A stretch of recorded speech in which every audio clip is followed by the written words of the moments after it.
तो आपका वापस से स्वागत है लेजेंड ऑफ स्वॉर्ड मास्टर के एक और नए एपिसोड में। और अभी तक हमने पिछले एपिसोड में देखा था कि है ना जियोन को थोड़ी चोट लगी और वो सोच रहा है कि मुझे अब से अर्थ आर्मर यूज़ करना ही पड़ेगा पूरी तरह से। और जियोन यहाँ पे सोच ही रहा होता है कि हम देखते हैं कि पानी के नीचे कोई छुपा होता है और बाद में वो बाहर निकल के बोलता है कि जियोन ऑफ जैंग किंगडम में तेरा यहाँ पे कब से इंतजार कर रहा हूँ। उसे देख के जियोन बोलता है मुझे पता नहीं चलता तुम सब लोग है ना अपना दिमाग मुझे देने की तुम्हें इतनी क्या जल्दी है। और ये कह के जियोन उसके अटैक से बच जाता है और बाद में हम देखते हैं कि वो नोटिस करता है कि जियोन है ना उसके अटैक से बच चुका है। तो बाद में वो उसे ना जियोन को अपनी रफ्तार दिखाता है और यहाँ पे जियोन भी शॉक हो जाता है क्योंकि वो काफ़ी फास्ट होता है और उस जियोन उसके दूसरे अटैक को डॉज नहीं कर पाता है और सीधा उसके ना पेट पे जाके पड़ता है। और यहाँ पे हम देख रहे हैं जियोन को काफ़ी है ना चोट लगी और बाद में वो आदमी बोलता है मैंने सुना कि तुझे पता था कि अगर तू यहाँ पे आएगा तो भी तू मारा जाएगा, फिर भी तू यहाँ पे आया, इस बात के लिए मैं तेरी रिस्पेक्ट करता हूँ और कोशिश करूंगा कि तुझे ना ज़्यादा बिना दर्द के मार दूँ। और ये सुनने के बाद जियोन बोलता है वैसे मैंने भी यही सोचा था कि तेरे को ऐसा ही करूंगा। और बाद में हम यहाँ पे देखते हैं जियोन अपनी तलवार फेंकता है उसके ऊपर और वहाँ पे जैसे ही उसके ऊपर तलवार आ रही होती है वो बोलता है कि एक तलवार मेरा क्या बिगाड़ लेगी। वो जियोन की तलवार आराम से रोक लेता है और यहाँ पे हम देखते हैं कि जैसे ही वो है ना जियोन को ढूंढने जाता है तो जियोन वहाँ पे नहीं होता है। यहाँ पे वो जियोन को ढूंढ ही रहा होता है कि जियोन ऊपर से बोलता है यहाँ पे वो जैसे ही ऊपर देखता है तो यहाँ पे हम देखते हैं कि जियोन के एक हाथ का पंच पड़ता है और यहाँ पे उसका सिर है ना एकदम क्रैक आ गया है उसमें। चोट लगने के बाद वो बोलता है कि मैं ना विड्रॉ करता हूँ, मैं सरेंडर करता हूँ। और बाद में ना जियोन उसका गला काट के बोलता है तूने बहुत देर कर दी ये बात कहने में। तो उसे देख के जियोन फिर बोलता है कि ना यहाँ पे हेवन जाने के बहुत से रास्ते हैं पर हेल के केवल कोई नहीं और तूने ही ये चूज़ किया था जो अभी हुआ है। पे पीछे से एक लड़की है ना आवाज़ दे रही होती है कि भैया। और बाद में इस जियोन के दिमाग में आता है लिंगरिया और यहाँ पे हम बाद में देखते हैं कि वो लिंगरिया नहीं होती, वो उसकी है ना बहन होती है। और उसके भाई को मरा हुआ देख के बाद में वो है ना जियोन की तरफ उसे मारने के लिए आती है। और है ना यहाँ पे हम देख रहे हैं जियोन है ना उसकी आंखों में आंसू देख के है ना उसे मारने का है ना अपने आप को कर नहीं पाते। तो बाद में जियोन केवल अपने आप को ब्लॉक करता है उससे और वो पे हम देखते हैं वो है ना ब्लॉक से ही है ना उसको ना काफ़ी चोट लग जाती है और वो पानी में गिर जाती है। वहाँ पे उसे पता चल चुका है कि वो जियोन को हरा नहीं सकती। और यहाँ पे बाद में वो अपने भाई की लाश देखती है और बाद में भैया भैया कह के वहाँ पे बाद में वो अपना अफसोस बना रही होती है। और बाद में ये देख के जियोन को गुस्सा आता है और बोलता है बेवकूफ़ लड़की, जब तेरे को थोड़ा सा ही मार्शल आर्ट आता है तो तू इस जैसी जगह पे क्यों आई यहाँ पे, तेरे में दिमाग है या नहीं है। ये लड़की बोलती है कि मेरे भाई ने मुझे बोला था कि अगर हम तुझे मार देते ना तो फिर हमें ना ऐसे ही कहीं पे घूमना नहीं पड़ेगा, हमें इतने पैसे मिल जाएंगे कि हम अपनी ना फैमिली को भी रिवाइव कर पाएंगे। तो केवल मेरे भाई के साथ मेरे घर पे जाना था दुनिया के यहाँ पे, बस मुझे वही चाहिए था बस। जियोन बाद में उसका कॉलर पकड़ के बोलता है तुम्हारे पास हज़ारों तरीके पैसे कमाने के, पर है ना तेरे भाई ने ना गलत तरीका चूज़ किया, वो बेवकूफ़ था।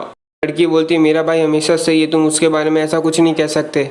ये सुनने के बाद जियोन बाद में कुछ कह नहीं पाता है उसे। में जियोन पीछे मुड़ जाता है और बोलता है कि ना तुम एक अच्छी बहन हो और मेरी भी है ना एक बहन है बिल्कुल तुम्हारी तरह। बाद में जियोन एक पैसों की पोटली वहाँ गिरा देता है और बोलता है कि ना यहाँ पे इसमें इतने पैसे कि ना तुम धनिया पे जा पाओगी और है ना जहाँ तक तुम्हारे ना फैमिली को रिवाइव करने की बात आई तो तुम्हारा कल्टीवेशन लेवल काफ़ी लो है अभी, और मैंने आज तेरे भाई को मारा है और अगर तुझे रिवेंज चाहिए तो तू कल्टीवेशन कर और है ना बाद में कभी भी आ सकती है मेरे सामने रिवेंज लेने के लिए, मैं वहाँ पे रहूँगा तेरे सामने। ये सब कह के हम बाद में देखते हैं कि जियोन वहाँ से निकल जाता है और वहाँ पे एक दरवाज़ा होता है तो जियोन उस दरवाजे में घुस जाता है। और यहाँ पे हम जैसे ही वो दूसरे दरवाजे से निकलता है तो यहाँ पे हम देखते हैं कि पूरा स्टेडियम खड़ा है और वहाँ पे ना वहाँ पे उसकी बहन को टंगाया हुआ है और उसके सामने एक लड़का खड़ा है। और अपनी बहन को इस हालत में देख के जियोन को काफ़ी गुस्सा आ रहा है और चिल्ला के बोल रहा है लिंगरिया, जो लड़का यहाँ पे खड़ा है ये ग्रेट क्लाउड एम्पायर से आया हुआ है, ये भी कैंगनो अकेडमी का ही और इसका नाम गैंगशी है। बाद में ये जियोन को हेलो बोलता है और बोलता है कि मैंने तेरे बारे में बहुत कुछ सुना है जियोन और तेरे से मिलके मुझे काफ़ी अच्छा लगा, बट मैंने सुना था कि तू तो कैपिटल के अंदर है ना जैंग कंट्री के अंदर।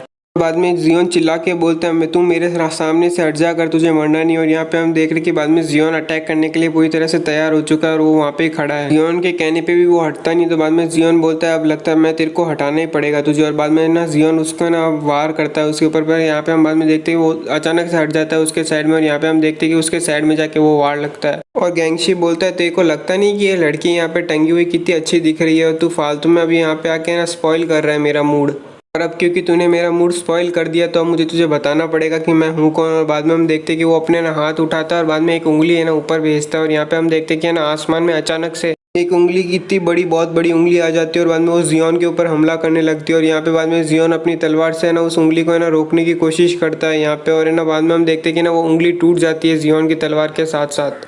और यहाँ पे हम देख रहे हैं बहुत ज़्यादा धुआं हो रखा है और बाद में जब है ना वो धुआं हटता है तो यहाँ पे ना सेंची देखता है तो है ना जियोन अभी भी जिंदा है उसके अटैक के बाद भी। बाद में जियोन है ना उसके ऊपर सीधा हमला करने चला जाता है और बोलता है कि ना अब तो तू बचेगा नहीं मुझसे। और यहाँ पे हम देख रहे हैं गैंगशी है ना बचने की कोशिश कर रहा है और बोल रहा है कि ना तू है ना स्वॉर्डमैन नहीं है, तू स्वॉर्ड मास्टर है। यहाँ पे मुझे गलत इन्फॉर्मेशन दी गई है, पर है ना जियोन बोलता है मुझे कोई फर्क नहीं पड़ता और बाद में जियोन उसे मार देता है। और यहाँ पे हम देखते हैं कि ना वो कुछ कह भी नहीं पा रहा है। इसका काम खत्म होने के बाद जियोन बाद में अपनी बहन को छुटाता है वहाँ से और वो बाद में ना बोलता है लिंग्रिया, और बाद में ना लिंग्रिया जाग जाती है और बाद में जियोन बोलता है लिंग्रिया मेरे को पता है कि तू बहुत ज़्यादा सफ़र की है, अभी है ना चलो अब घर चलने का टाइम हो गया है। अचानक से पता नहीं कहीं से कोई रेड कलर का सिंबल आता है और है ना सीधा का सीधा वो जियोन के ना सीने में जाके लग जाता है यहाँ पे। और बाद में जियोन बोल रहा है दुख रहा है। जब जियोन अपने कपड़े से साइड में करके देखते तो यहाँ पे हम देखते हैं कि एक मार्क बन चुका है रेड कलर का वहाँ पे।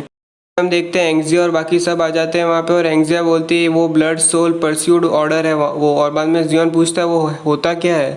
एंग्जिया बोलती है ये मार्क वो है जिसे ना डार्क वर्ल्ड के लोग ऑर्गेनाइजेशन लगाती है और ये मार्क जिसको एक बार लग जाता है उसके पीछे ना डार्क वर्ल्ड लग जाती है और उसे मारे बिना है ना कोई भी वो रुकती नहीं। उसके अब तेरे पीछे ना बहुत से असैसिन आएंगे तुझे जान लेने के लिए तेरी। ये सुन के बाईजी बोलता है हम डरते नहीं, उन्हें आने दो। और मुआ बोलते टेंशन मत ले, हमें ना तेरे साथ है और कैंगलिंग अकेडमी तेरे सपोर्ट में ही खड़ी है भाई। यहाँ पे बातचीत चली रही होती है और यहाँ पे हम देखते हैं कि नॉर्दर्न कोल्ड सेक की लीडर आ जाती है और बोलती है कि ना मुझे ना लिंग्रिया को दे दो और है ना मैं उसको लेके जा रही हूँ यहाँ से। इस कहने के बाद यहाँ पे हम देख रहे हैं जियोन उसे ना घूर के देख रहा होता है कि ना ये है कौन। और बाद में हम यहाँ पे देखते हैं कि ना मुआ बोलता है तू है कौन यहाँ पे, ये छोटी लड़की और तेरी जैसी लड़कियों को यहाँ पे आने कैसे दे दिया। और बाद में हम यहाँ पे देखते हैं कि ना वो अपनी केवल एक उंगली हिलाती है और मुआ यहाँ पे खड़ा खड़ा वहाँ से ना एकदम दूर जाके गिरता है एकदम पूरा। ये देख के बाकी सब भी शॉक होते हैं और बाद में जियोन को याद आता है और बाद में जियोन बोलते तुम तो वही लड़की हो ना जिसने ना लिंग्रिया को है ना वो जेड फायर पेनेंट दिया था, तुम जो कह रही हो वो इम्पॉसिबल है, लिंग्रिया पूरी जिंदगी मेरे साथ ही रहेगी। और बाद में हम देखते हैं वो लीडर बोलती है कि ना तुझे कि तेरे पास इतनी ताकत है कि तू उसे प्रोटेक्ट कर पाएगा। जियोन बोलता है कि ना मैं अपनी लाइफ दे के भी है ना मेरी बहन को प्रोटेक्ट करूंगा। लीडर बोलती है कि तेरी लाइफ की कोई वैल्यू भी है, तेरे को पता है क्लाउड एम्पायर के ना कैंगनू अकेडमी के अंदर है ना हज़ारों से भी ज़्यादा है ना धर्मा रोम के ना रहते हैं और अगर उसने तुम्हें मारना हो तो वो 10 या 20 तेरे को भेज देंगे और तेरे को मार देंगे। और उसके बाद भी अगर तू बच जाता है तो बाद में तेरी डार्क वर्ल्ड के अंदर अभी तेरे को मार्क लग रखा है जिसकी वजह से ना पीक लेवल के ना 10,000 धर्मा रोम वालों को भी मारा हुआ है। तो तू तो क्या चीज़ है। वैसे भी तूने ना चारों तरफ है ना अपने एनिमी बना रखे हैं और है ना तू इस चक्कर में तू उसे प्रोटेक्ट कर पाएगा। अगर तू उसे मेरे साथ भेजता है तो मैं उसे ना नॉर्दर्न कोल्ड क्लैन के अंदर रह पाऊंगी और है ना वो रहेगी और है ना वो मैं उसे प्रोटेक्ट कर पाऊंगी। और यहाँ पे जियोन सोच ही रहा होता है कि उसके बीच में ना लिंग्रिया उठ के बोलती है कि भैया मुझे उसके साथ जाने दो, मुझे उसके साथ जाना है।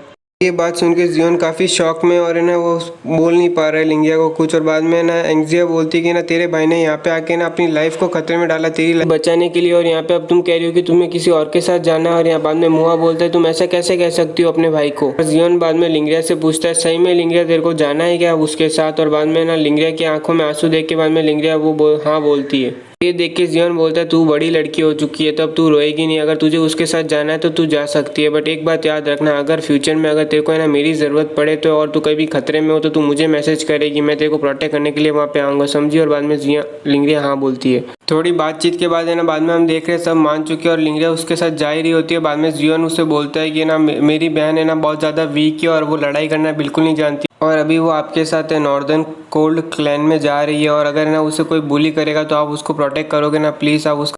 में लीडर जियोन को बोलती है तुम्हें टेंशन लेने की ज़रूरत नहीं है, वहाँ पे उसे कोई भी बुली नहीं करेगा और है ना तुम बस यहाँ पे अपना बिजनेस पे ध्यान रखना। बाद में ये कह के हम बाद में देखते हैं कि ना वो बोलती है लिंग्रिया को तो हम चले और बाद में लिंग्रिया हाँ कह देती है। यहाँ पे वो दोनों जा ही रहे होते हैं और बाद में ना अचानक से लिंग्रिया पीछे मुड़ के देखती है और बाद में जियोन चिल्ला के बोलता है कि ना लिंग्रिया मैं तेरे को मिलने आऊँगा फ्यूचर में और तेरे को ढूंढ लूँगा। और बाद में लिंग्रिया बोलती है आप अपना ख्याल रखना।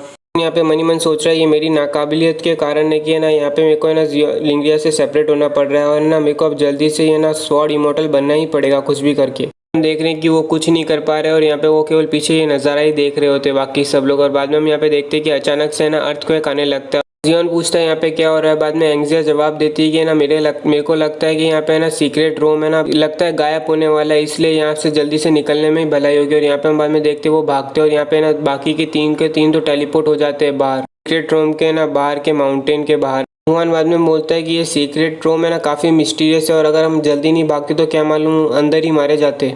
एंग्जिया चिल्ला के बोलती है जियोन कहाँ पे, यहाँ पे जियोन नहीं हम तीनों में। और बाद में ना बाईजी बोलते हैं मैंने उसका हाथ पकड़ के रखा था और मुआ बोलता है कि क्या वो सीक्रेट रूम के अंदर ट्रैप तो नहीं हो गया ना वहाँ पे। हम देख रहे हैं जियोन अलग ही जगह पे टेलीपोर्ट हुआ है, वो एक सीक्रेट केव में टेलीपोर्ट हुआ है और जियोन आसपास देख रहा है और सोच रहा है कि ये कौन सी प्लेस है और मैं यहाँ पे कैसे आ गया। और इसी के साथ आज का अपना एक और एपिसोड कंप्लीट होता है और उम्मीद करता हूँ कि आपको अच्छा लगा हो ये एपिसोड। और मैं उम्मीद कर रहा हूँ, कोशिश कर रहा हूँ कि मैं एक और एपिसोड अपलोड कर लूँ, बट उसके चांसेस कम है क्योंकि है ना यहाँ पे पता नहीं बहुत शोर हो रहा है बारिश से, इसलिए। और आपको अगर एपिसोड अच्छा लगा हो तो लाइक कीजिए, सब्सक्राइब कीजिए और कमेंट सेक्शन तो चालू ही है आपकी भरमार के लिए।